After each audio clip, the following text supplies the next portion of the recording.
Como transformar a lama comum de outono em um crematório gigante para 30 tanques pesados alemães? Uma guarnição de 4 condenados à morte encontrou uma maneira de fazer a própria natureza matar por eles.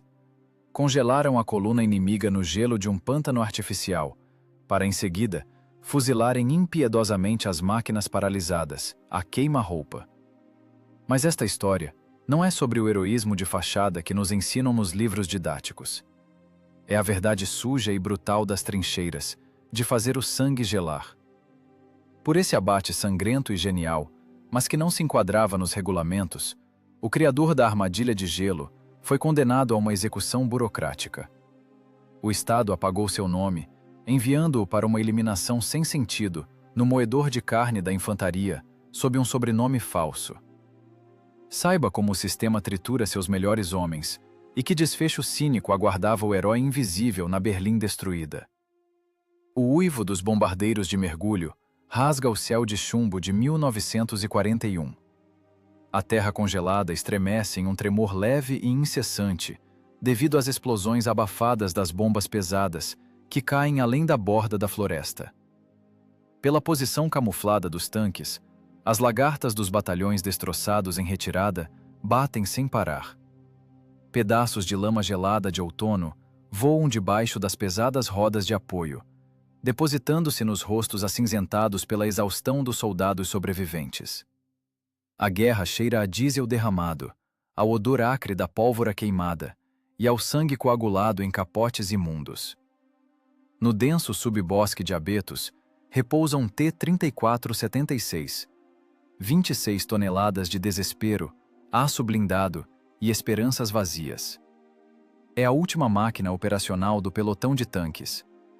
Dentro da caixa de aço da torre, a temperatura caiu para 5 graus negativos.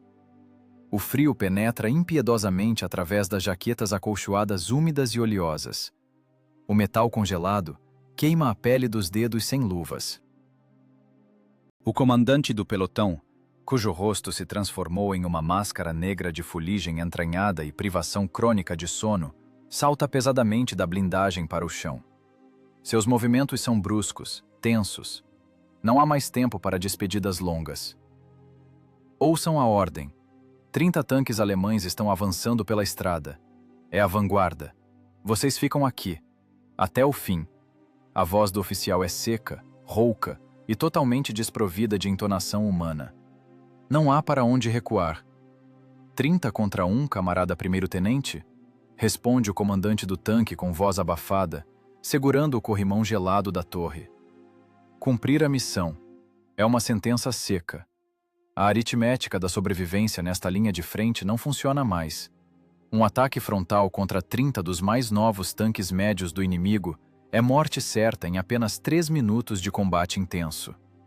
O canhão alemão de 50 mm de cano curto é capaz de perfurar facilmente a blindagem inclinada de 45 mm da máquina soviética a curta distância, se o projétil perfurante atingir a lateral.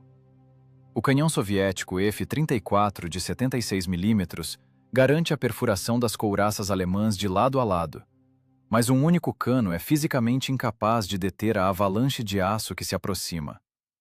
A guarnição de 4 homens entende perfeitamente a realidade. Eles estão indo para sua última batalha, sem ilusões ou esperanças de milagre.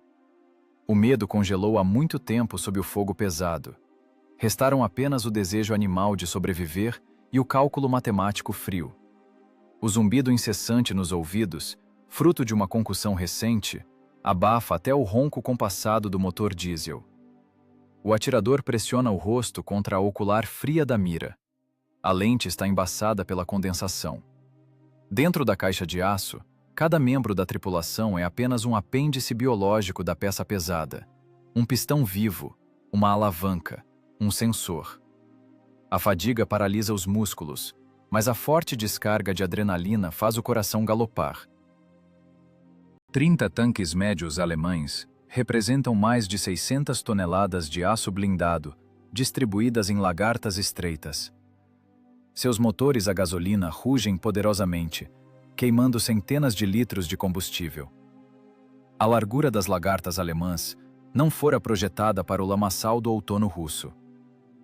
30 canhões estão prontos para cuspir centenas de quilos de metal incandescente em qualquer alvo. A probabilidade de sobrevivência de uma única guarnição tende ao zero absoluto.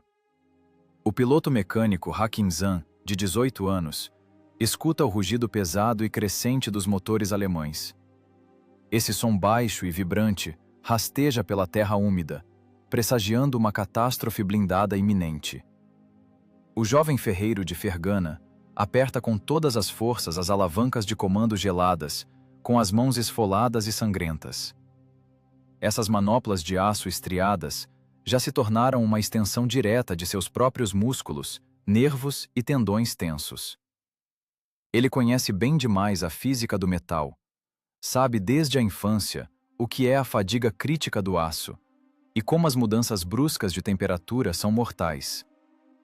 Agora, lá fora, a temperatura oscila em torno de 0 grau. A lama nojenta de outono estala sob as lagartas, mas à noite, o vento cortante do norte certamente trará um frio de 20 graus negativos. O motor diesel, V2 de 12 cilindros ronca baixo em marcha lenta, sacudindo o casco pesado com um tremor leve. Na torre apertada, o cheiro é forte, impregnado de óleo de máquina usado e do couro azedo dos uniformes.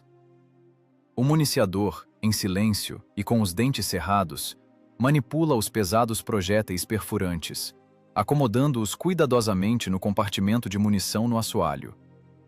Cada projétil desses pesa mais de 6 quilos. 6 quilos de morte fundida e fria, que precisará ser lançada sem parar na culatra fumegante a cada 5 segundos. É um trabalho físico incrivelmente pesado e sujo, que exige precisão mecânica absoluta. A linha de montagem implacável da aniquilação categoricamente não tolera pressa ou erros. A guerra não é feita de feitos de cartaz.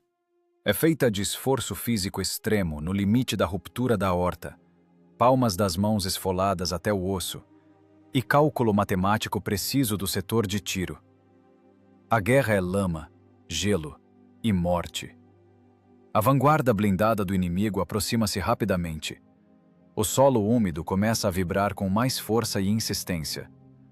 A distância vital encurta-se inevitavelmente a cada segundo.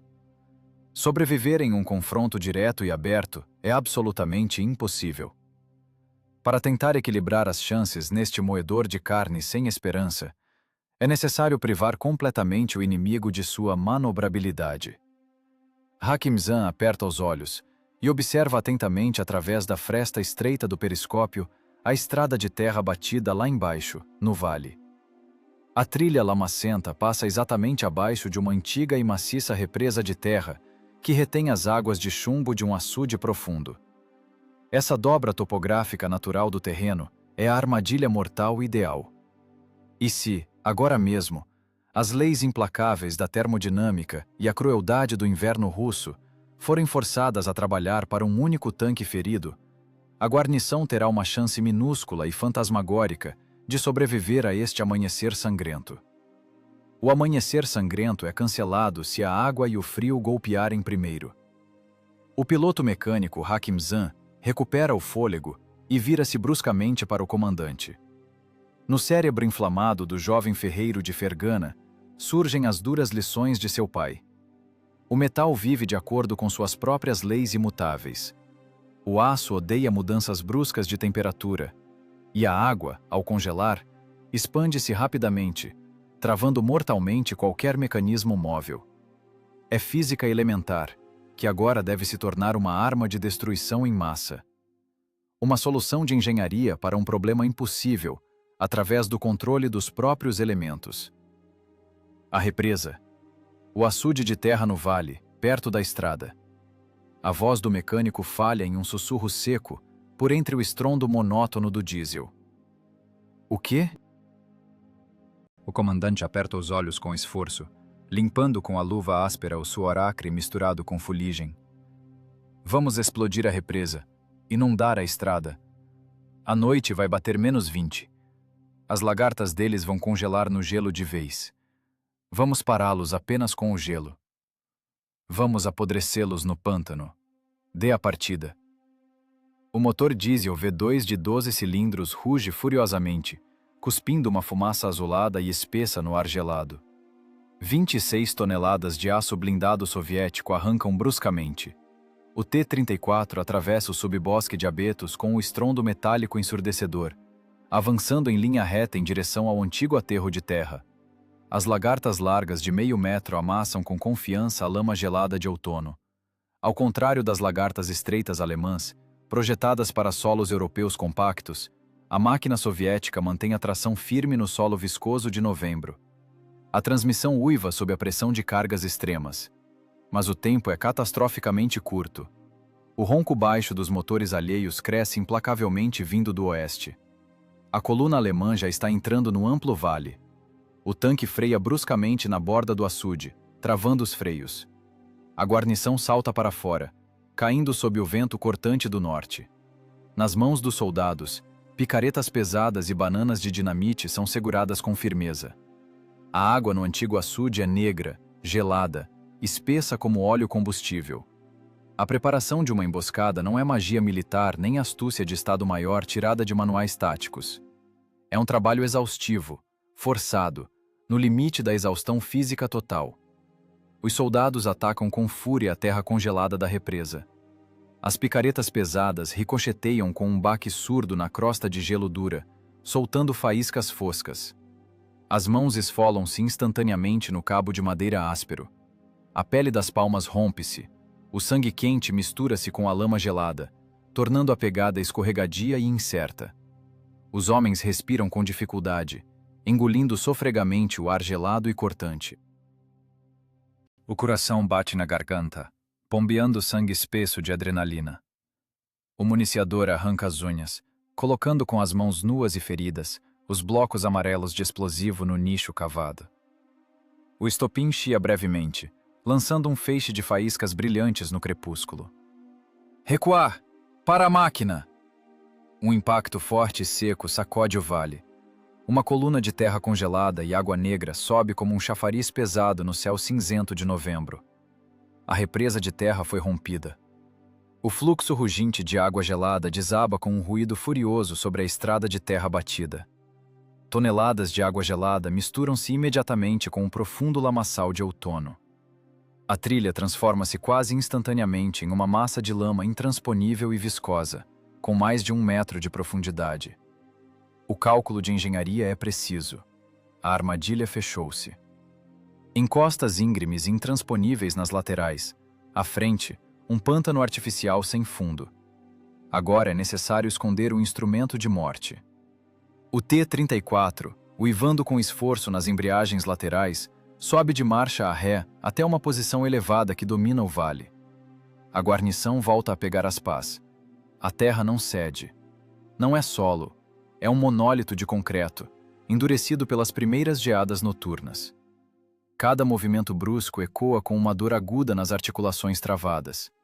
As túnicas estão encharcadas de suor acre e respingos gelados. As jaquetas acolchoadas oleosas ficam rígidas como tábuas ao vento gelado. Os soldados enterram o tanque pesado em um ritmo frenético, sobre-humano. Centenas de quilos de terra pesada e úmida voam para o parapeito. A torre desaparece gradualmente sob uma camada espessa de solo e galhos de abeto amontoados. O tanque funde-se visualmente com a paisagem cinzenta, transformando-se em um bunker invisível e mortal. 76 milímetros de cano raiado apontam exatamente para o centro do vale inundado. Distância: perfeitos 400 metros. Dessa distância, um projétil perfurante soviético com mais de 6 quilos de massa atravessará facilmente a blindagem frontal de qualquer tanque médio alemão. A guarnição volta para o espaço gelado do compartimento de combate. A blindagem resfriada suga o último calor dos corpos exaustos. As escotilhas pesadas fecham-se com um estrondo metálico, isolando o mundo exterior. Dentro da torre apertada, o cheiro é forte de pele de carneiro úmida, diesel derramado, cordite e suor azedo. Os homens paralisam no crepúsculo gélido. A tensão retorce os nervos esticados em um nó de aço apertado. Começa a espera lenta, de enlouquecer. Do oeste, vem o uivo agonizante dos pesados motores a gasolina.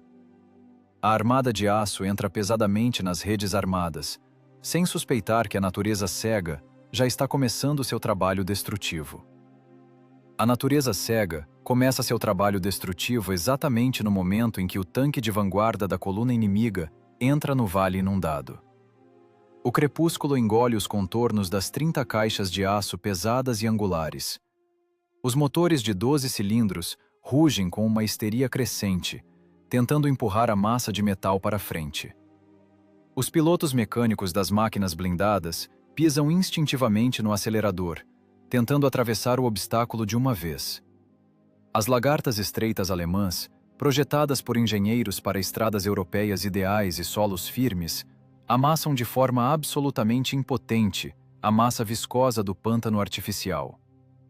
A tração com um relevo complexo é nula.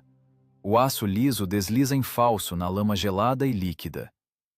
As rodas de apoio afundam rapidamente, centímetro a centímetro, na lama negra até os cubos. A coluna perde o ritmo e, em seguida, o movimento. Toneladas de metal atolam na armadilha, empurrando-se desordenadamente e bloqueando as linhas de tiro umas das outras. Na torre do tanque soviético, camuflado no topo da colina, reina um silêncio sepulcral, quebrado apenas pela respiração ofegante de 4 pessoas. Rakimzana encosta-se ao periscópio frio, sem notar como o metal gelado queima a pele fina de seu rosto. Atolaram. O sussurro seco e sem vida do comandante corta o ar estagnado do compartimento de combate. Não atirem. Esperem a noite. Atolados até a barriga, as rodas sumiram. Responde o atirador com voz abafada, sem tirar os olhos inflamados da lente turva da mira. As pesadas máquinas alemãs sacodem-se lá embaixo em uma agonia cega. As transmissões uivam em rotações máximas, tentando arrancar o equipamento da armadilha. No ar gelado do vale, o cheiro é forte de embreagem queimada, metal superaquecido e gases de escape acres. As tentativas de escapar para solo firme apenas enterram mais profundamente o equipamento pesado no solo de novembro misturado com água gelada. A mecânica é impotente contra a física do solo úmido. O comandante da vanguarda alemã toma a única decisão possível e fatal. A coluna para uma pernoite forçado exatamente na trilha inundada. Os motores são desligados um a um. Um silêncio ensurdecedor desaba sobre o vale como um cobertor de chumbo pesado, interrompido apenas pelos xingamentos curtos dos soldados estrangeiros. A noite traz a morte lenta. O termômetro cai rapidamente de 0 para 20 graus negativos. O vento gelado do norte sopra impiedosamente os restos de calor dos cascos de aço. A água, que inundou generosamente a estrada de terra vinda da represa destruída, começa a cristalizar. A física desse processo é implacável, cruel e absolutamente inevitável. O gelo expande-se, prendendo o metal como em um torno. Lagartas, braços de suspensão, rodas de apoio. Todos os elementos do conjunto de rodagem congelam firmemente no solo que endurece. A lama líquida de outono transforma-se em poucas horas em um monólito de concreto. Dentro do tanque soviético, a guarnição transforma-se fisicamente em estátuas de gelo. A respiração deposita-se como uma geada branca e espessa na culatra pesada do canhão de 76 mm e na culatra da metralhadora. Os dedos dos pés há muito deixaram de sentir as botas. O sangue espesso corre lentamente pelas veias devido ao frio sobre-humano. A consciência turva-se pela hipotermia. O tanque é um sepulcro de aço congelado de ponta a ponta. Estamos congelando, comandante. As mãos não dobram. Os dentes do municiador batem na escuridão total. Aguente. Deixe que eles congelem primeiro. Amanhã vai ser quente. O frio não conhece piedade. Ele mata igualmente quem está na emboscada e quem está preso na armadilha. Mas a guarnição soviética está preparada para esse golpe da natureza, enquanto a coluna blindada no vale transforma-se lenta e impiedosamente em um cemitério de monstros de aço paralisados. A água penetra nas menores frestas entre os pinos de aço das lagartas e congela, bloqueando qualquer articulação móvel. O aço, sob tais temperaturas negativas, torna-se incrivelmente frágil. O lubrificante de verão nos mecanismos alemães engrossa, transformando-se em uma massa de pedra inútil, travando completamente o giro das torres. O amanhecer cinzento e turvo revela a verdadeira escala da catástrofe noturna. O vale parece o molde gigante de um inferno gelado. 30 tanques estão em posições tortas e não naturais, firmemente soldados ao platô de gelo. Ouve-se um comando gutural e seco. Partida dos motores. O silêncio cortante é quebrado pelo uivo agonizante de dezenas de motores de arranque. Os motores a gasolina cospem com esforço nuvens de fumaça azulada. Os mecânicos alemães engatam as marchas, tentando balançar as carcaças de várias toneladas.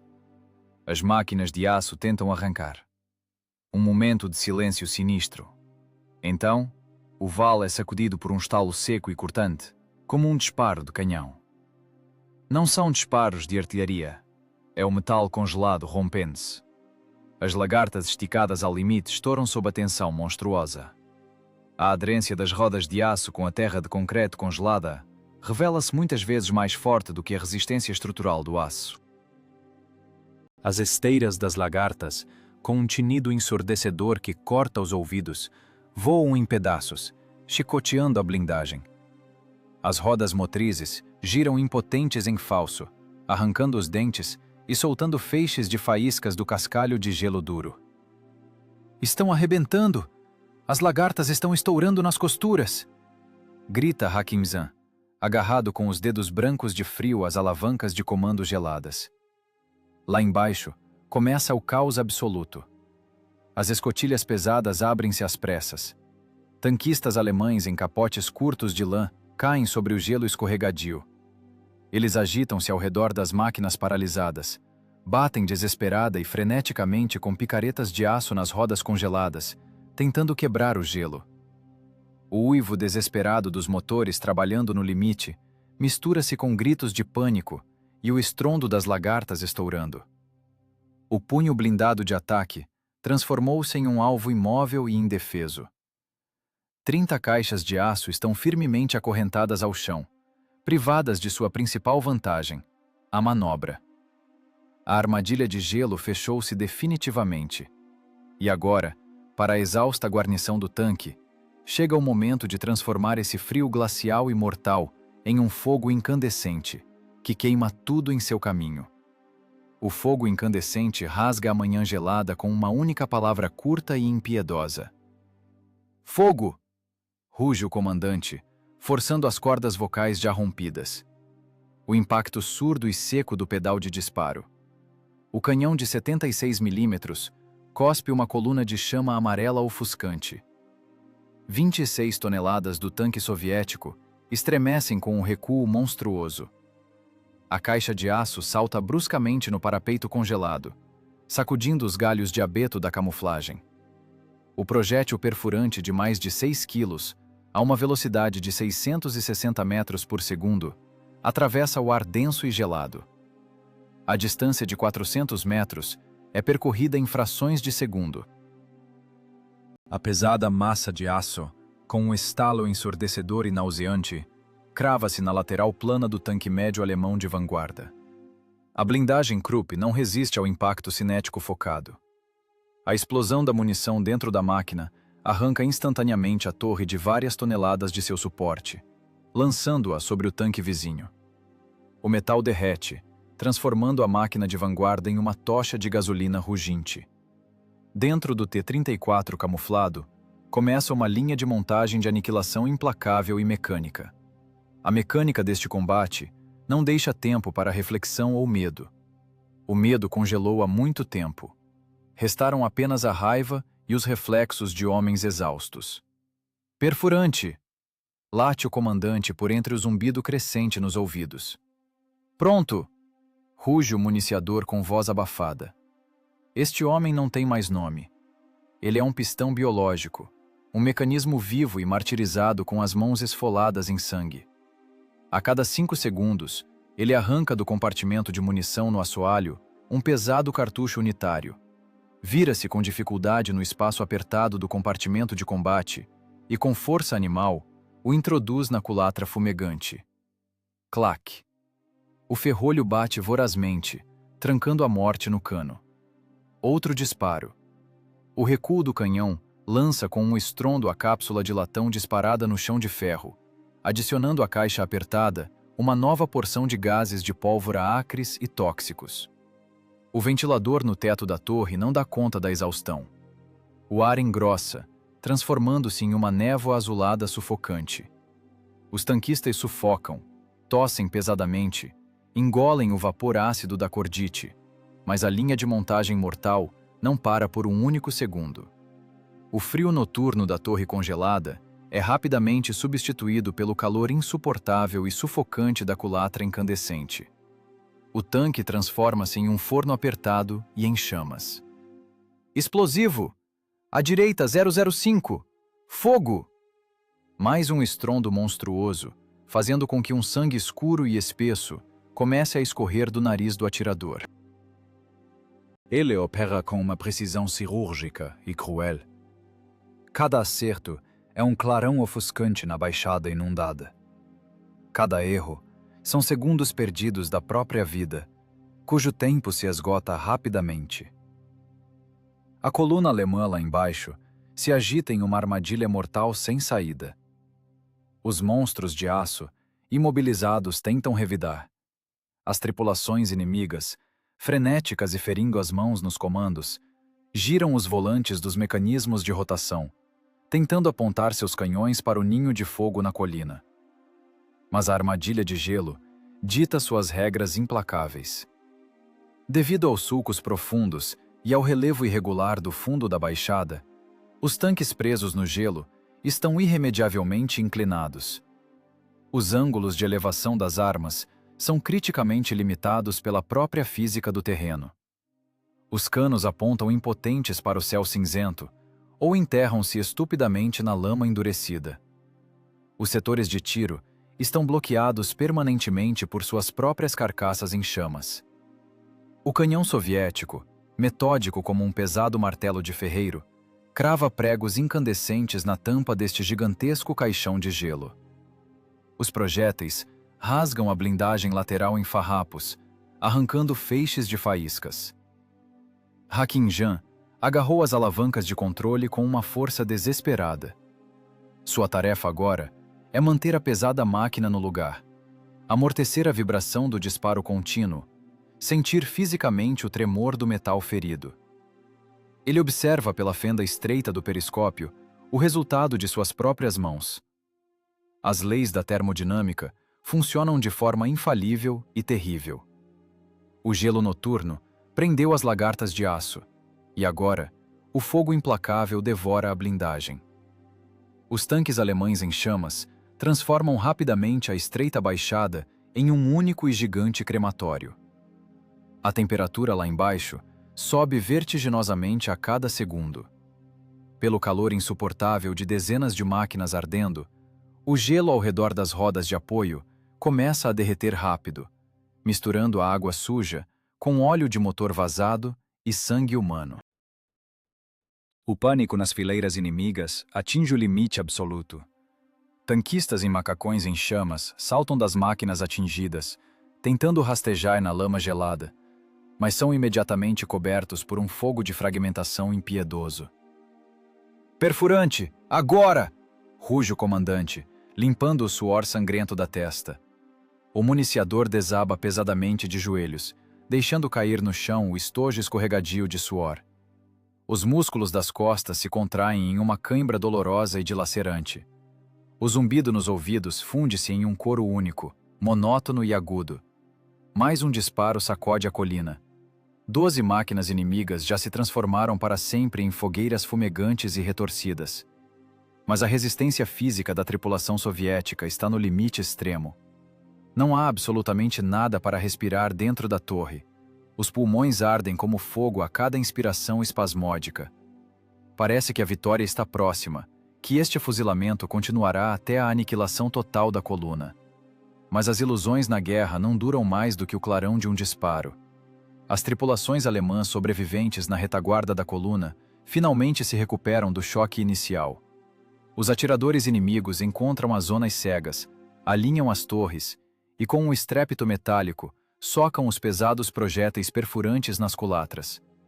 O carrossel mortal está apenas ganhando sua verdadeira velocidade, e agora o fogo de resposta está pronto para desabar com toda a sua força cruel sobre a posição camuflada.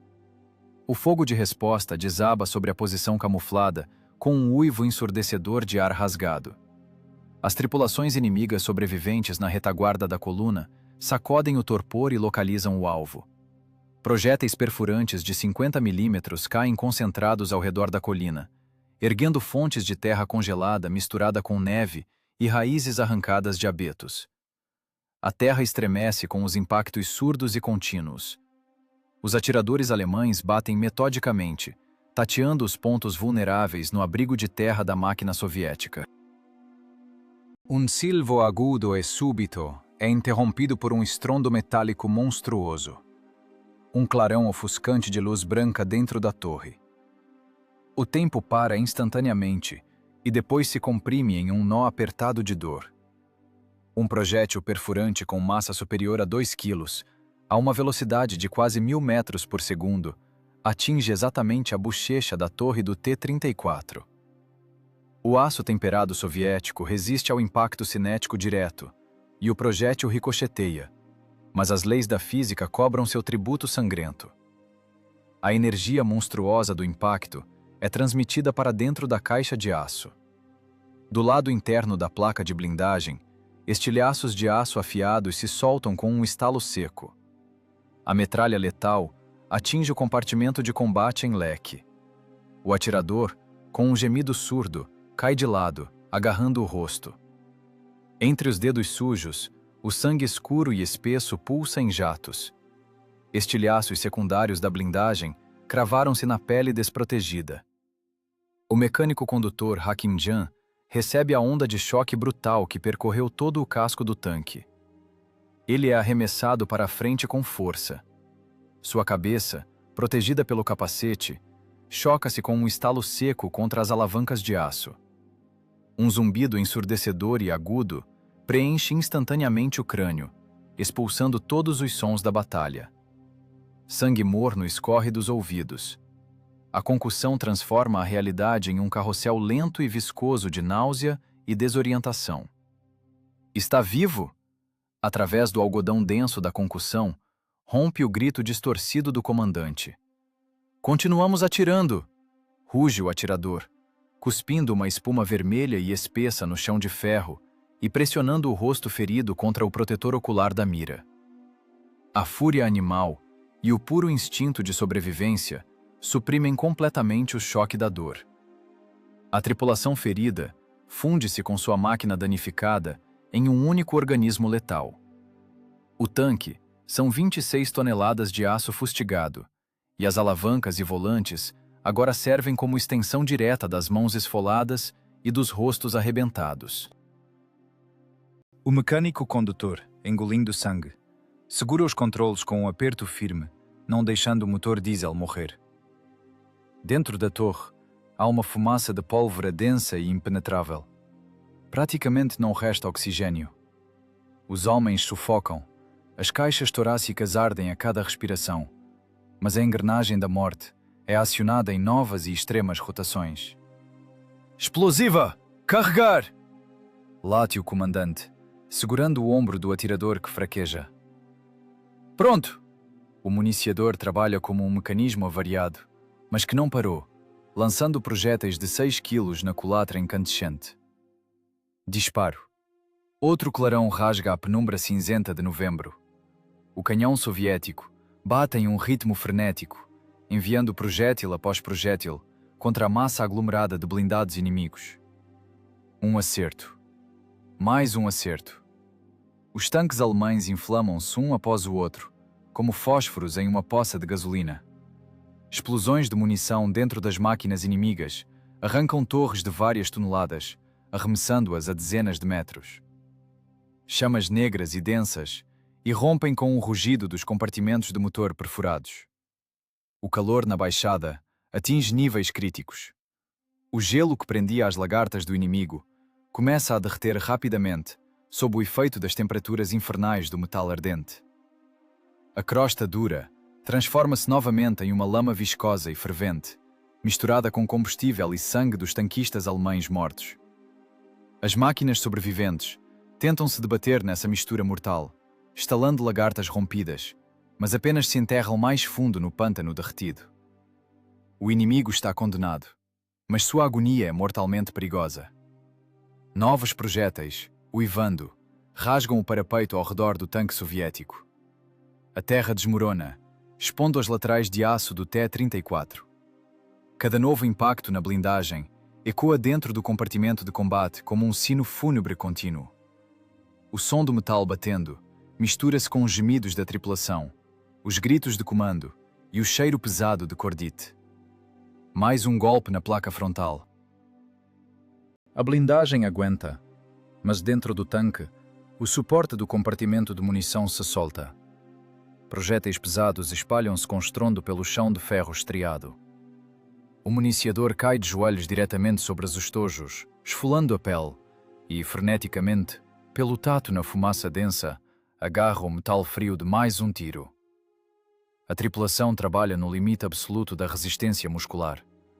Os dedos sofrem queimbras, os olhos lacrimejam pela fumaça aque, mas as mãos continuam a golpear a culatra e a introduzir os projéteis. Vai, perfurante! Direita! 010! A voz do comandante está reduzida a um sussurro rouco. O canhão de 76 mm cospe um novo feixe de fogo. O projétil atravessa a lateral da máquina alemã de lado a lado. A detonação dentro do tanque inimigo ilumina a baixada com uma luz amarela sinistra. A batalha transforma-se em um moedor de carne cego e mecânico. Os homens dentro da máquina soviética param de sentir frio, dor e medo. Eles sentem apenas o peso dos projéteis, o calor da culatra em brasa e a pulsação do próprio sangue nas têmporas. O tanque treme, aceita os golpes, revida com fogo e mantém a posição. Nem um passo atrás. Apenas o fuzilamento metódico da coluna congelada. Até que resta ao menos um projétil no compartimento de munição. E até que um metal ardente na baixada finalmente interrompa a catástrofe blindada que se aproxima, encerrando o cruel acerto de contas de ferro desta manhã. O acerto de contas de ferro desta manhã é selado pelo silêncio que se segue. O estrondo ensurdecedor e monótono do canhão soviético cessa subitamente, deixando para trás apenas um zumbido agudo e incessante nos ouvidos traumatizados da tripulação. A munição está praticamente esgotada. A pesada culatra do canhão fumega densamente, exalando um cheiro acre e sufocante de aço superaquecido e graxa queimada. O municiador, agachando-se pesadamente, deixa cair impotente no chão coberto de estojos vazios o último tubo de latão. Ele rola com um tilintar metálico, que parece artificialmente alto na pausa que se formou. Homens feridos, sufocando com o monóxido de carbono acumulado, paralisam na caixa apertada e fervente da torre. Chega aquele exato momento em que o massacre mecânico respira fundo antes de começar a digerir suas vítimas. Lá embaixo, na baixada profunda, desenrola-se um vasto panorama de um abate industrial. O fracasso total da ofensiva da vanguarda blindada inimiga parece uma tela surrealista de fuligem negra, sangue fervente e metal rasgado. 30 dos mais modernos tanques médios alemães ficaram para sempre na armadilha de lama congelada. Dezenas de máquinas de aço transformaram-se em túmulos coletivos ardentes. O fogo devora com avidez os restos das bandas de borracha das rodas de apoio, liberando uma fumaça preta e impenetrável. Essa fumaça rasteja lentamente, em ondas pesadas, pela lama de novembro que derreteu com as temperaturas gigantescas e agora começa a congelar novamente. O pântano artificial, magistralmente criado pela represa rompida, mastigou e cuspiu o orgulhoso aço da Krupp. Carcaças retorcidas e carbonizadas, com as torres arrancadas, estão fundidas à terra deformada pelas crateras. O silêncio do campo de batalha é sempre uma ilusão cruel. O ar gélido está densamente impregnado com o fedor nauseante de óleo queimado, fiação elétrica derretida e carne carbonizada. Dos cascos destroçados dos tanques inimigos, vêm estalos surdos e rítmicos. É a munição não utilizada explodindo pelo calor insuportável. Feixes de faíscas ofuscantes e fontes rugintes de chamas irrompem periodicamente das escotilhas abertas, colocando um ponto final nas vidas daqueles tanquistas que não conseguiram sair a tempo. Ao redor das carcaças fumegantes, soldados alemães sobreviventes agitam-se espasmodicamente. Seus movimentos são bruscos, instintivos. Eles rastejam pelo gelo triturado, deixando longos rastros marrons no fundo cinzento da terra. O uivo dos feridos funda-se organicamente com o estalo do metal quente rachando no frio. A força implacável da natureza e o cálculo preciso de engenharia cumpriram sua tarefa com uma eficiência absoluta e assustadora. A sobrevivência na guerra é sempre a matemática fria das mortes alheias. O T-34 soviético ergue-se solitário no cume da colina deformada pelas explosões, envolto em uma fumaça azulada de pólvora. 26 toneladas de metal estão cravejadas de estilhaços, mas o motor diesel de 12 cilindros continua a rugir compassado em baixa rotação. A blindagem está marcada por sulcos profundos de impactos de raspão. As alças foram arrancadas, a metralhadora frontal está estraçalhada. A máquina sobreviveu, pagando por isso com a integridade de sua pele de aço. "Desliga!" ruge o comandante, cuspindo uma saliva viscosa e sangrenta diretamente no chão de ferro estriado. O diesel engasga e silencia pesadamente. O trinco de aço da escotilha do comandante estala. Em seguida, com um rangido esforçado que fere os ouvidos, a escotilha do mecânico ao condutor se abre. Hakim Jan, cambaleando como se estivesse embriagado, sai do interior fervente do tanque para a terra congelada. O vento gelado do norte atinge seu rosto molhado de suor, trazendo um alívio enganoso. O jovem mecânico cai pesadamente de joelhos, engolindo sofregamente o ar cortante. A cabeça lateja pelos efeitos da forte concussão. O mundo cinzento diante de seus olhos flutua e se duplica. Ele se levanta com dificuldade, sobre pernas de algodão, apoiando as mãos esfoladas e trêmulas na placa de blindagem frontal inclinada. Os dedos do ferreiro de Fargana tateiam uma moça longa e brilhante sob a luz da manhã. O rastro de um impacto direto de um projétil alemão de 50 mm, que por milagre não rompeu o crânio de aço de sua máquina. O metal aqui ainda está escaldante. As bordas do sulco são afiadas e denteadas. Rakimjan passa a palma da mão ferida por essa cicatriz, sentindo fisicamente a linha tênue em que se equilibraram durante essas horas intermináveis. Não existe alegria na vitória. Não há nenhum triunfo à vista. Apenas um cansaço de chumbo que esmaga contra a terra gelada cada músculo exausto. A adrenalina, que fazia o coração bombear sangue a uma velocidade frenética e bloqueava a dor física, começa a se esvair. Em seu lugar, lenta mas inevitavelmente, rasteja um vazio frio que suga o que resta da alma. O vazio desaba com um peso de chumbo, expulsando impiedosamente dos pulmões queimados os últimos restos de ar quente. Hakimjan está prostrado de joelhos, diante da lagarta arrebentada de seu tanque mutilado. Os músculos exaustos sofrem uma tremedeira forte e incontrolável. O incêndio de adrenalina no sangue apaga-se, deixando para trás apenas as cinzas de um esgotamento físico total. As veias vazias são preenchidas rapidamente pelo frio cortante de novembro, que penetra até os ossos. A temperatura cai implacavelmente abaixo dos 20 graus negativos. O estômago do jovem ferreiro sofre espasmos dolorosos pelo cheiro de carne queimada, borracha tostada e diesel derramado. Ele vomita bile amarga diretamente no gelo ensanguentado junto à primeira roda de apoio. A forte concussão transforma cada som em uma tortura insuportável. Na cabeça zumbindo, o tímpano rompido uiva de forma monótona. O mundo ao redor perde completamente a nitidez. O comandante escorrega lenta e pesadamente pela blindagem frontal até a terra dura. Seu rosto, agora, é uma máscara cinzenta e estática, coberta por uma espessa camada de fuligem oleosa e uma crosta seca de sangue. Ele olha fixamente, sem piscar, para a baixada em chamas lá embaixo. Lá, 30 das mais novas máquinas alemãs terminam de queimar. 30 pesadas caixas de aço transformaram-se definitivamente em um enorme crematório industrial. Não existe alegria na vitória. A alegria é uma invenção barata para jornais de propaganda e comissários políticos. Aqui, na linha de frente, há apenas um cansaço surdo que enlouquece e um suor pegajoso e frio sob o casaco acolchoado sujo. Matar dezenas de soldados inimigos com um canhão não traz nenhuma catarse ou alívio. É apenas um trabalho masculino incrivelmente pesado e infinitamente sujo. Um trabalho que devora a alma humana de forma irrevogável. O ingênuo garoto de Fergana de ontem morreu para sempre naquela torre apertada e incandescente.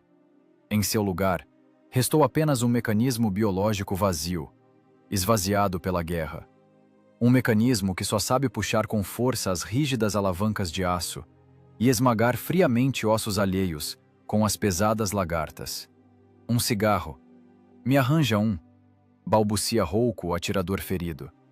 Ele cai com um baque surdo da estreita escotilha da torre sobre a grade do compartimento do motor. Seu braço esquerdo pende inerte ao longo do macacão rasgado. Pequenos estilhaços afiados de sua própria blindagem mutilaram cruelmente o antebraço e a mão. Sangue escuro e denso pinga lentamente no metal do casco que esfria rápido. Não tem cigarro. Queimou tudo na torre. Responde o comandante mecanicamente, sem virar a cabeça. Estamos vivos, sussurra quase inaudível o municiador. Ele está sentado impotente na terra congelada, encostando a nuca ferida no cano do canhão, ainda quente e fuliginoso. Vivos. Mas este é um estado físico puramente temporário, incrivelmente frágil.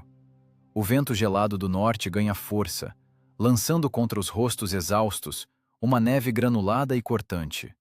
O frio penetra sem resistência sob as túnicas encharcadas de suor, paralisando as articulações inflamadas.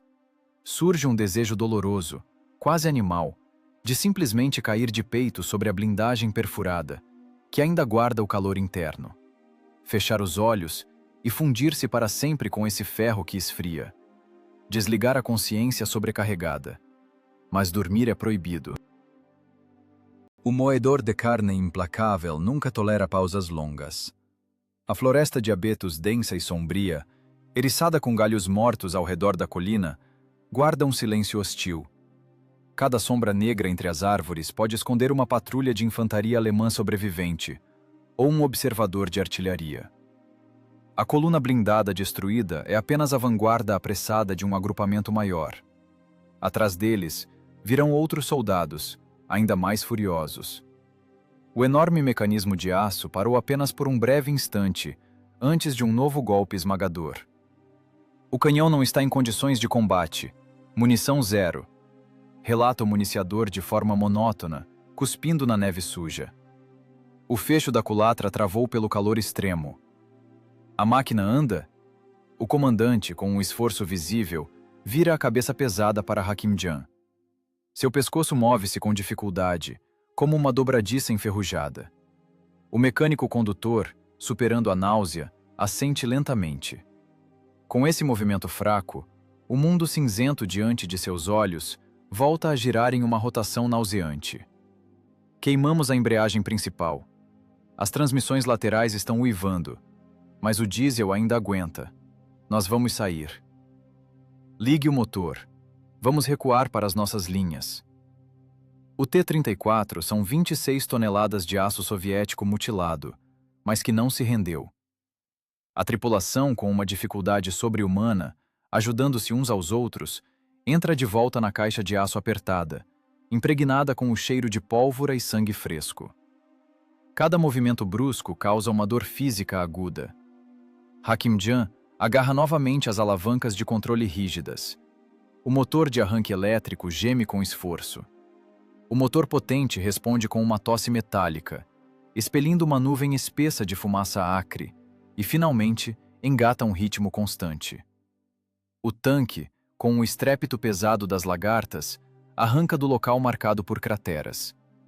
Ele deixa para trás a baixada calcinada que escurece com uma fumaça gordurosa contra o fundo do céu de chumbo. Pela frente, estendem-se quilômetros extenuantes e cruéis de estradas na retaguarda, destruídas e completamente congeladas. A tripulação ferida e semi-morta terá que abrir caminho à força através do caos organizacional absoluto das unidades de infantaria em retirada. Mas a provação mais terrível, verdadeiramente mortal, não os espera na floresta escura e lúgubre, nem mesmo sob o fogo denso e preciso das baterias de obuses inimigas. O golpe mais implacável e esmagador pelas costas será desferido por seus próprios comandantes. Os tanquistas sobreviventes, fustigados por concussões, ainda não suspeitam que sua salvação inacreditável da armadilha de gelo logo se transformará em uma execução burocrática a sangue frio. A máquina avariada rasteja lentamente para o leste, levando homens surdos e ensanguentados diretamente ao encontro de gabinetes limpos e aquecidos, relatórios impecavelmente redigidos e a engrenagem de papelada do Estado-Maior, que tritura destinos humanos de forma metódica e desalmada. A máquina de papelada do Estado-Maior, que tritura destinos humanos de forma metódica e desalmada, opera de maneira muito mais silenciosa, porém incomparavelmente mais terrível do que os projéteis perfurantes alemães. Aqui não há o estrondo ensurdecedor de lagartas rompidas, nem o cheiro acre de carne humana queimada. Na cabana de madeira espaçosa e bem aquecida do posto de comando da retaguarda, o ar cheira a chá quente forte, a paras de madeira fresca e tabaco caro. O calor envolve suavemente, relaxa, forçando a consciência exausta pelo trauma a perder o foco do combate. Atrás de uma mesa larga, apinhada de pilhas organizadas de relatórios operacionais, está sentado um major bem barbeado. Seu uniforme de lã está impecavelmente passado. No colarinho rígido, não há um único traço de graxa de armamento ou de sangue coagulado. O comandante do T-34 sobrevivente permanece de pé com dificuldade diante da mesa, balançando-se sobre pernas congeladas e rígidas. Seu macacão de lona, queimado em vários lugares, exala um odor nauseante de fumaça e óleo diesel. O rosto, uma máscara preta pela fuligem profundamente incrustada, está retorcido pelas consequências da explosão próxima de um projétil perfurante. De uma orelha lacerada, uma secreção espessa continua a escorrer lentamente, gota a gota, sobre o colarinho sujo. 30 tanques médios alemães, totalmente destruídos ou imobilizados de vez, range o comandante, movendo com enorme esforço a língua seca e inchada. Explodimos o dique. A água inundou a baixada. À noite, a temperatura caiu para 20 graus abaixo de zero. O gelo travou as rodas de apoio deles de vez. Fuzilamos a coluna metodicamente com munição perfurante. Distância exata de 400 metros. Consumo total de munição. Um silêncio pesado e vibrante paira na cabana aquecida. O major, bem barbeado, levanta lentamente os olhos do mapa topográfico. Em seu olhar aquoso, não há um pingo de admiração militar ou simples alívio humano. Ali transborda apenas o medo burocrático, frio e viscoso. O medo de um relatório fora do padrão, que não se encaixa nas rígidas instruções dos regulamentos. 30 máquinas? Um único tanque avariado e uma poça congelada? A voz do major soa seca, aguda e extremamente irritada. Você está em juízo perfeito, primeiro-tenente. Isso são histórias de derrotistas. O delírio de um homem com uma concussão grave. Onde está o apoio da infantaria? Onde está o fogo de barragem da divisão? É um fato concreto. Enviem o reconhecimento. A baixada está entupida de metal queimado até o topo. O major levanta-se brusca e nervosamente. A cadeira pesada cai com um estrondo no chão limpo. O pavor animal perante o comando superior é sempre mais forte do que o medo da cunha blindada do inimigo. No frio novembro de 1941, por tais relatórios fantásticos sobre vitórias inacreditáveis de indivíduos isolados, podia-se facilmente acabar diante de um pelotão de fuzilamento por desinformação maliciosa do Estado-Maior da frente.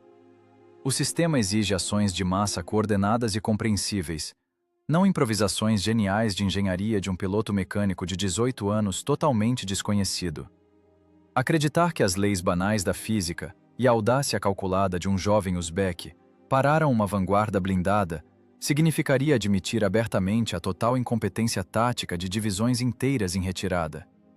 De um canto escuro da sala, surge silenciosamente uma figura alta em um capote de oficial impecável com vivos azuis.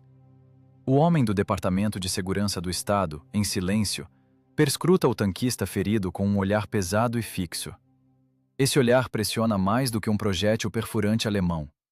Ele atravessa facilmente, não a blindagem de aço de 45 milímetros, mas a própria base da vida humana. Sua máquina efetuou fogo de barragem desordenado durante a retirada. Nada mais do que isso, sentencia o homem do canto escuro, em um tom plano e totalmente desprovido de emoções.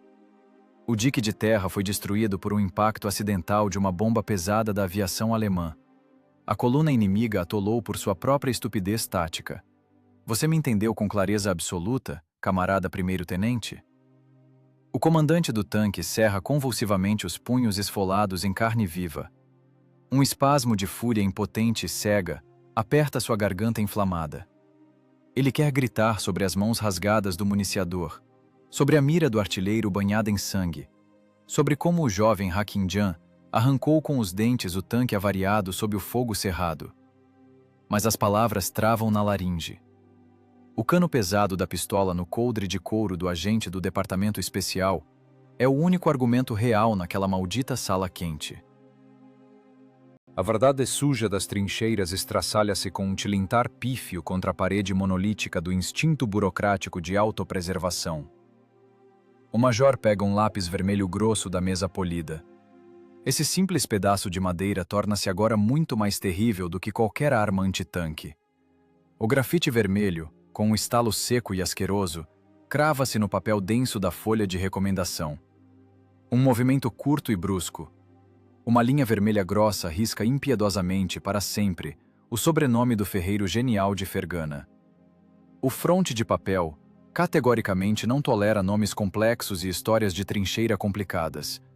O feito é apagado com uma crueldade cirúrgica e gélida, como se aquele lápis cego, com um golpe rápido, cortasse a garganta da própria verdade. Estão dispensados. Recebam os recompletos, uma máquina nova e retornem imediatamente à linha de frente. Lança o major, escondendo covardemente os olhos atrás da pilha de relatórios. Esqueçam os detalhes da operação noturna. Isso é uma ordem direta. O nome do seu mecânico não consta nos documentos.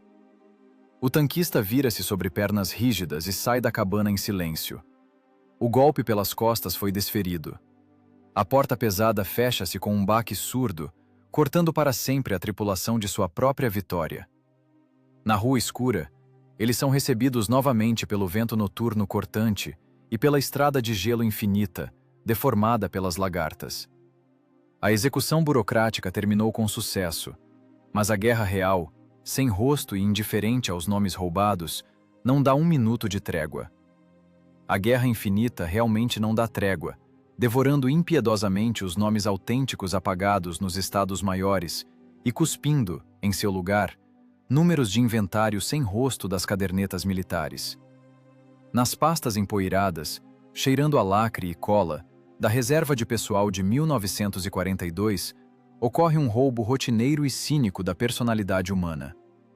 O nascimento artificial do Capitão Petrov, um homem com uma ficha limpa e um passado apagado. Em vez do piloto mecânico genial, que sabia sentir com as mãos nuas o limite de escoamento da blindagem e a temperatura de congelamento do lençol freático, o sistema estatal molda um oficial de infantaria padrão e substituível. O antigo ferreiro uzbeque da ensolarada Fergana, cujas mãos estavam acostumadas a segurar firmemente as alavancas de aço de um tanque de muitas toneladas, agora apenas carrega o fardo pesado de soldado sob fogo de artilharia. Sua nova realidade não é a blindagem soviética espessa e confiável, mas a lama gelada das trincheiras. A sujeira entope o ferrolho da submetralhadora PPSH, causando travamentos mortais. A água gelada chapinha constantemente nas botas de couro sintético gastas, apodrecendo a pele dos pés. Aqui não há a geometria complexa das emboscadas de tanques. Há apenas a geometria primitiva da morte em massa. Uma planície esburacada, arame farpado enferrujado e pedaços de chumbo incandescente voando ao encontro da frágil carne humana. Uma marcha forçada sob bombardeio contínuo de morteiros nos flancos. O céu sobre a estrada destruída é metodicamente rasgado por minas alemãs de 81 milímetros. Elas caem com um uivo sibilante e asqueroso, explodindo ao contato com o solo duro e espalhando centenas de estilhaços serrilhados. Abrigo! Cara na lama! Berra o recém-nomeado comandante de infantaria, rompendo as cordas vocais, caindo pesadamente em uma poça misturada com sangue alheio. Sem comunicação. O cabo foi cortado. Range em pânico um operador de rádio muito jovem ao lado, encolhendo a cabeça entre os ombros magros. Um segundo depois, um impacto surdo interrompe sua voz para sempre. Um pedaço de metal rasgado atravessa o tecido fino do capote e rompe a artéria carótida do soldado. O sangue quente banha o rosto acinzentado do comandante. Nenhum heroísmo pomposo, nenhumas palavras bonitas de despedida. Apenas uma morte cotidiana e comum. O homem nesta linha de frente deixa rápido de ser uma personalidade e torna-se material de consumo, uma função viva. A fisiologia do combate pesado queima quaisquer emoções complexas. A coluna vertebral dói continuamente sob o peso do equipamento. Mais de 30 quilos de lã úmida, carregadores sobressalentes, granadas e a pá de sapa. Passo a passo, os homens caminham pela lama sangrenta das estradas europeias. O lamaçal de 1941 transformou-se na lama viscosa de 1943. E depois, no frio rigoroso de 1944. Cada novo ataque frontal é uma cópia exata do anterior. O assobio das balas Mauser logo acima da nuca. As corridas exaustivas de uma cratera para outra. O cheiro adocicado de cadáveres em decomposição, que se entranha no cabelo e que é impossível lavar. Cada tiro do fuzil antitanque Degtyaryov golpeia o ombro com um recuo monstruoso, deixando hematomas roxos. O fuzil pesa 16 quilos. 16 quilos de aço oxidado, que precisam ser carregados com água gelada pelos joelhos. Para parar um blindado inimigo, a bala perfurante de 14,5 milímetros deve atingir exatamente em ângulo reto. Se o ângulo for agudo, a bala apenas ricocheteará, deixando o infante indefeso diante da metralhadora. É a mesma física cruel, só que agora não há uma caixa de aço de 26 toneladas, mas apenas um pífio parapeito de terra molhada. A guerra não é um feito heróico único, é uma esteira implacável de descarte de carne humana. Essa esteira tritura as pessoas sem interrupção. Em uma manhã cinzenta, chegam 50 homens de reforço inexperiente. Tarde da noite, após um assalto a mais uma colina sem nome, restam apenas 15 sombras exaustas. O antigo mecânico genial sobrevive nesse moedor de carne apenas graças a reflexos animais e memória muscular. Sua consciência transformou-se em um calculador balístico frio. A guerra é apenas o hábito diário de não morrer até a próxima ordem. E essa ordem o empurra cada vez mais para o oeste, através de cidades em chamas e milhares de túmulos frescos, preparando o terreno para o último golpe do destino. O último golpe do destino atinge sempre do ponto cego. Maio de 1945. As ruínas fumegantes de Berlim. O ar está saturado com poeira de tijolo, cheiro de borracha queimada e o fedor de corpos sob os escombros. Faltam exatamente 6 dias para o anúncio oficial da vitória. Mas a balística não dá a mínima para calendários políticos. Uma rua sem nome, entulhada de brita e ferro retorcido de bondes, torna-se o ponto final desta esteira sangrenta. O antigo piloto mecânico, agora um oficial de infantaria exausto com um nome alheio, pressiona o ombro contra a parede em ruínas. Em suas mãos, a submetralhadora superaquecida. A respiração é rouca, os pulmões aspiram com dificuldade o ar empoeirado. Vai pela direita, eu cubro. Lança ele ao operador de rádio, puxando o ferrolho. Um som sibilante e agudo rasga o ar. Do vão escuro de uma janela de subsolo, irrompe uma cauda de fogo. Um Fauste Patrone. A velocidade da granada de carga moldada é baixa, mas a 20 passos é um impacto garantido. A física da arma de combate aproximado não deixa chance.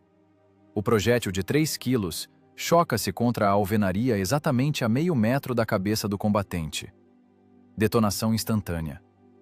O jato cumulativo de gás incandescente atravessa a parede, evaporando o tijolo. Mas não é ele que mata o homem. O que mata é a onda de choque que esmaga os órgãos e o leque de estilhaços secundários. Um pedaço de metal escaldante perfura o osso temporal. A vida é interrompida no meio de uma palavra. Nenhum último suspiro, nenhuma queda cinematográfica. Apenas o desligamento total da consciência e a queda pesada do corpo na poeira cinzenta de Berlim. O mecanismo biológico está quebrado irrevogavelmente. O estrondo da explosão é substituído por um silêncio absoluto. Esse silêncio estende-se por décadas. Os porrões dos arquivos militares, desprovidos de luz natural. O ar ali é seco, impregnado pelo cheiro de tinta antiga e papelão em decomposição. Milhões de páginas amareladas estão prensadas em pastas cinzentas. O sistema burocrático enterrou o jovem ferreiro de Fergana. Seu cálculo genial, a emboscada noturna nos arredores de Moscou, os 30 tanques alemães, tudo está escondido sob uma camada de poeira indiferente.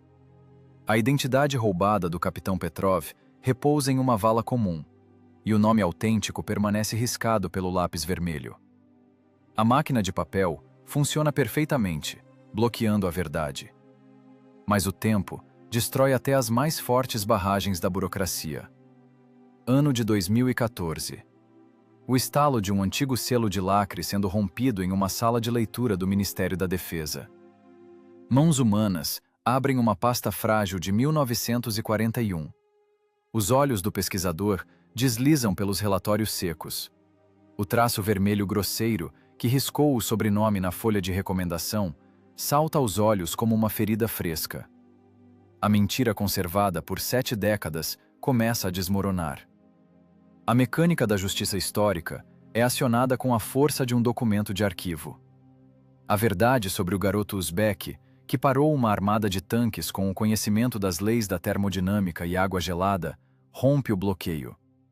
O sistema burocrático rende-se sob o peso de fatos irrefutáveis. Sob o sol ardente no centro de Fergana, retira-se um pano branco. Revela-se um busto de bronze maciço. Um rosto jovem, rígido, com lábios obstinados.